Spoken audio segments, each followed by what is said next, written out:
다시 태어난다면, 다시 사랑한다면, 부질없이 가만히 읊조려보는 서글픈 가정이 있습니다.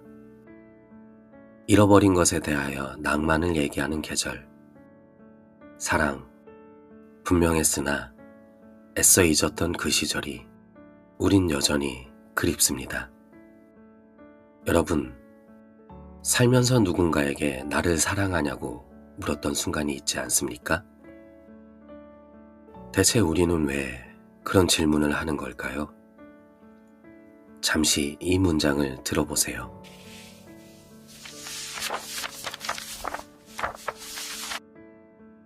사람이 사랑에게 나를 사랑하냐고 묻는 건 사랑이 어디론가 숨어버려서 보이지 않기 때문이 아니라 단지 그걸 만지고 싶어서일 텐데, 그걸 붙들고 놓지 않으려는 게 아니라 그냥 만지고 싶은 걸 텐데, 가짜는 것도 삼켜버리는 것도 아닌 그냥 만지고 싶은 것.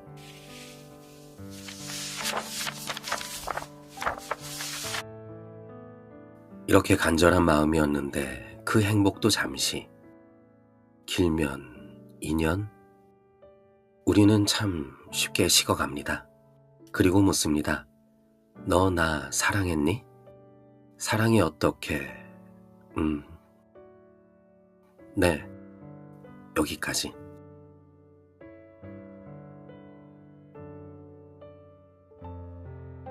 그렇습니다.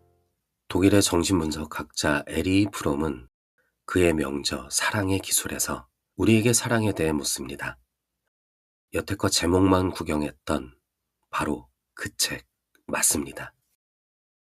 사회심리학자이자 정신분석학자인 에리 프롬이 쓴 문장들은 솔직히 첫 장부터 무슨 유신론, 초월... 머리가 아픕니다. 그래서 오늘 저 정북이 팔을 걷어붙였습니다. 이 깐깐한 에리 프롬의 사랑의 기술 철학적 근간 위에 이병률 시인의 여행 산문집 바람이 분다, 당신이 좋다의 문장들을 빌어 대체 사랑이라는 그 요물 같은 감정이 무엇인지, 그리고 그 사랑을 도대체 어떻게 해야 내 영혼이 부서지지 않고 온전할 수 있는지 오늘 이 영상 하나로 끝내드리겠습니다. 이 어려운 책들을 읽어보지 않은 분이라도 내일 당장 어디 가서 사랑은 말이야 하고 아는 척, 읽은 척, 묵직하게 무게 잡으실 수 있도록 세상에서 가장 쉽게 정리해 보겠습니다. 마음의 끈을 단단히 쥐고 따라오세요. 자, 그럼 시작해 보겠습니다.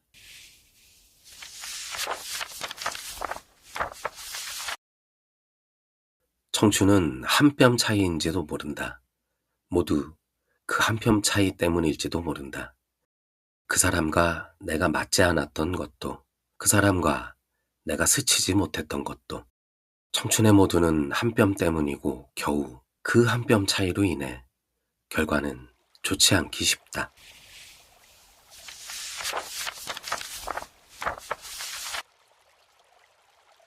그 겨우 한 뼘 때문에 그 사람과 내가 맞지 않았습니다. 그 알량한 한 뼘 차이로 우리의 인연은 이토록 쉽게 어긋나 버립니다. 처음 누군가를 좋아하게 될 때 우리는 그것이 온전한 내 선택이라 믿습니다. 하지만 사랑은 사람이 하는 일 같지만 사실은 우리 몸의 세포가 하는 일인지도 모릅니다. 그 사람이 내뿜는 특유의 향기와 공기, 그리고 아슬아한 기운들에 내 안의 세포들이 불쑥불쑥 반응하는 그런 서정적인 이끌림이지요. 세상은 그것을 설렘이라 부르고 신이 허락한 운명이라 믿고 싶어 합니다. 하지만 에리 프롬은 단호하게 고개를 젓습니다. 그 불타는 설렘은 사랑의 완성이 아닙니다. 그저 사랑을 시작할 때 누구에게나 거저 주어지는 초보자 버프에 불과합니다. 그리고 그 달콤한 불꽃은 단 하나의 예외도 없습니다. 세월에 익숙함에서 사라집니다.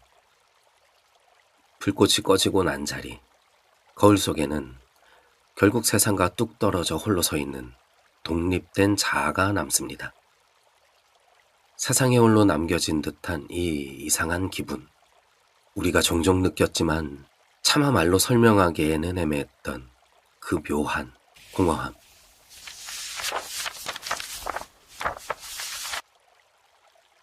에리 프롬이 인간의 가장 강렬한 욕구라고 단언했던 감정, 바로 고독입니다. 이 지독한 실존적 고독을 마주할 때 우리는 비로소 깨닫게 됩니다. 아, 사랑은 원래 엄청나게 어려운 것이었구나.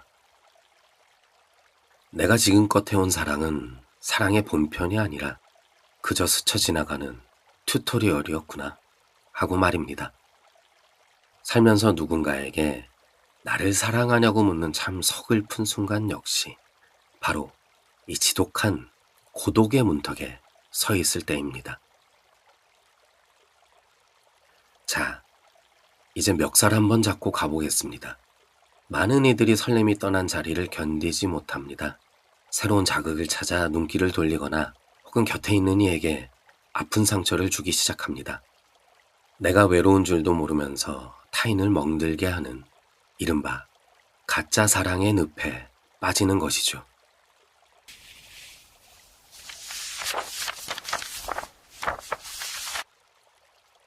한 아이가 서서 비눗방울을 날립니다. 그런데 자꾸 비눗방울이 이 아이의 뒤편으로 날아가는 것입니다. 아이가 원하는 방향의 반대편으로 말입니다. 이상하네요. 몸을 돌리면 즐겁게 비눗방울 날리는 걸 볼 수 있을 텐데 말입니다. 우리 사랑이 이랬었구나. 우리의 서툰 사랑이 꼭 그 미련한 아이를 닮아 있었던 것은 아닐까요? 몸을 뒤로 휙 돌리기만 하면 그토록 원하던 비눗방울을 얼마든지 바라볼 수 있습니다. 하지만 우리는 끝내 고집을 꺾지 않고 바람과 싸우려 듭니다.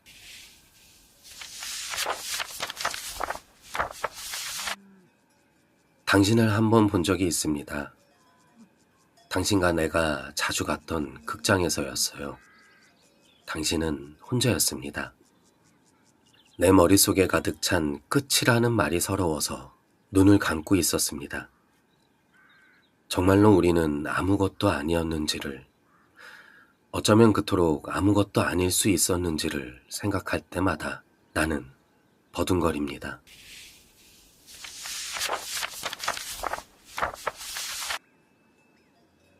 여기서 에리 프롬은 우리 가슴에 냉정하게 비수를 꽂습니다. 당신의 내면이 여전히 불안정하고 미성숙하다면 외모를 바꾸고 돈을 모아 더 좋은 대체품을 만난데도 소용없다고요. 평생 그지 같은 사랑의 종말을 무한히 반복하게 될 것입니다. 사랑은 대상의 문제가 아닙니다. 오롯이 내 영혼의 실력 문제이기 때문입니다. 자, 머리가 조금 아프실 테니 이제 어깨를 다독이며 해결책을 찾아보겠습니다. 대체 어떻게 해야 우리는 이 어려운 고통을 통과해 진짜 행복으로 건너갈 수 있는 걸까요? 에리 프롬은 우리에게 객관화라는 단 하나의 필승법을 제안합니다. 누군가와 다툴 때 내 주관적인 억울함과 이기적인 합리화를 완전히 걷어내보세요. 그리고 상황을 있는 그대로 바라보는 것이 바로 능력이고 기술입니다. 내 주관으로 상대를 재단하는 오만을 버려야 합니다. 나 자신의 비정상적인 사고까지 냉정하게 의심할 줄 아는 겸손입니다. 끊임없이 사색하고 스스로를 돌아보는 깊은 독서와 고독의 시간을 통과해야만 얻을 수 있는 고도의 직관이지요.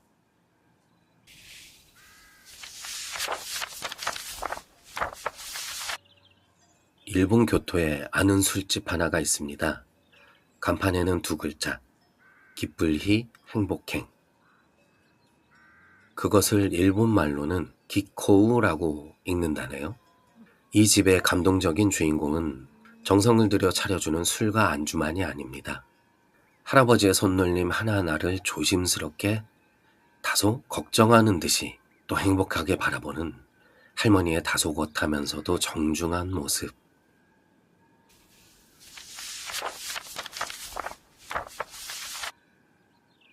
우리가 사랑을 하면서 이토록 힘이 드는 건 행복을 바라기보다 맨 앞에 자꾸 사랑을 앞세우기 때문입니다.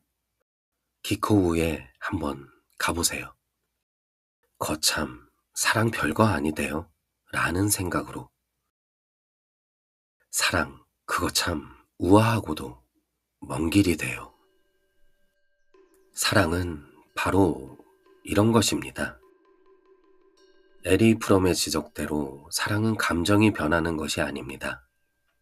우리가 익숙해지는 것을 못 견뎌야 할 뿐입니다. 사랑이 변했다고 믿는 것은 그 익숙함조차 오래 유지할 수 없는 나의 나약함을 고백하는 것에 지나지 않습니다.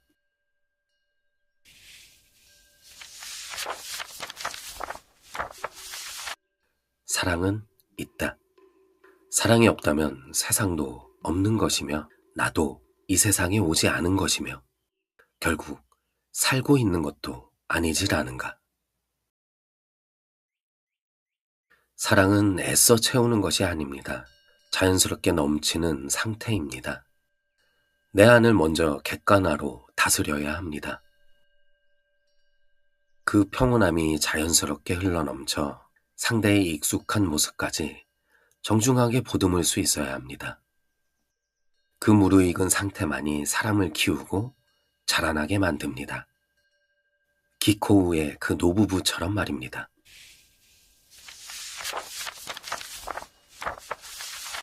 사랑으로 하여금 인간을 어려운 일에 빠지게 하는 일, 그것은 신이 하는 일이다. 인간은 사랑이라는 어려운 고통을 겪어야만 행복으로 건너갈 자격을 얻는다. 신이 어떠한 장난을 친데도 우리는 사랑을 피해갈 길이 없습니다. 하지만 에리 프롬은 여기서 인간의 몫을 준엄하게 물어옵니다. 사랑은 수동적인 감정이 아니라 내 영혼이 깨어 움직이는 능동적인 실천입니다.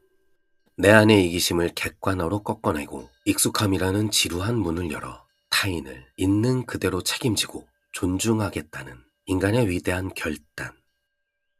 그것이 없다면 신이 아무리 아름다운 인연을 교통사고처럼 들이밀어도 우리는 그저 스쳐 지나가는 인연의 부스러기만 만지작거리다 끝날 것입니다.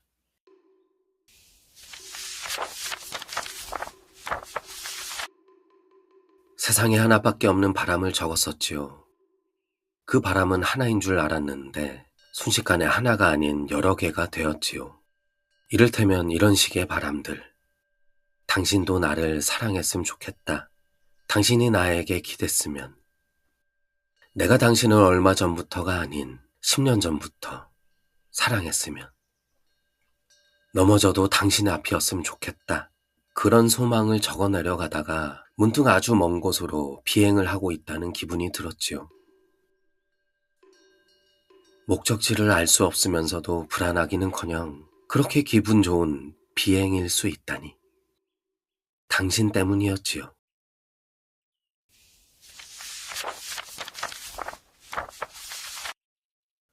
여러분, 혹시 지금 사랑이 없어 외롭습니까? 혹은 곁에 있는 이가 주던 설렘이 식어버렸다고 방황하고 계십니까? 사랑이 없다고 쉽게 말하지는 마십시오. 사랑은 없는 것이 아닙니다. 단지 나란 인간이 기술이 부족할 뿐입니다. 하지만 장담컨대 그 사랑을 믿으려 꾸준히 노력하는 그 서툰 발걸음은 절대 당신을 배신하지 않을 겁니다. 비록 지금은 내 마음이 온통 엉망으로 구겨져 있을지라도 그 익숙함의 문을 열고 들어가 진짜 사랑의 기술을 연마하려는 당신의 맑은 눈빛, 비에 젖어 모냥 빠진 두루마리 휴지 같은 그런 열정, 목적지를 알 수 없어도 불안한 비행을 할 그런 용기가 있다면 어쩌면 그것이 사랑의 기술 아닐까요? 그 우아하고도 먼 길을 묵묵히 걸어가는 당신이라는 참 고귀한 존재를 응원합니다. 당신과 함께 걷는 이야기 정북이었습니다. 여러분, 사랑합시다.